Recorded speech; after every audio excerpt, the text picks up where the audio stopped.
তারপরে আপনারা কেন আমাদের সাথে এটা করতেছেন? আমাদের কেন এই পথে এসে নামা লাগতেছে?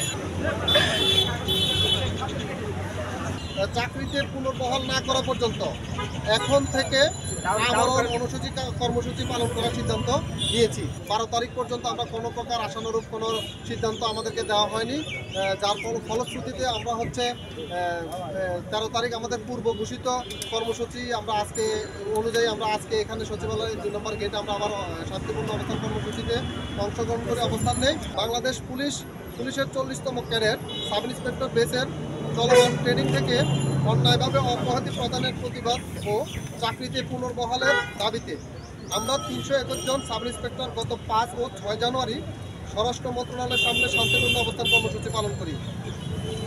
আমাদের একটি প্রতিনিধি দলের সাথে মাননীয় স্বরাষ্ট্র সচিব মহোদয় দেখা করে আমাদের দাবির বিষয়ে যথাযথ ব্যবস্থা নেওয়ার আশ্বাস প্রদান করেন। এখন পর্যন্ত আমাদের বিষয়ে কোনো দৃশ্যমান পদক্ষেপ না দেখতে পাওয়ায় আমরা সবাই 321 জন আজ 13 জানুয়ারি সকাল থেকে স্বরাষ্ট্র মন্ত্রণালয়ের সামনে শান্তিপূর্ণ অবস্থান কর্মসূচি পালন করেছি।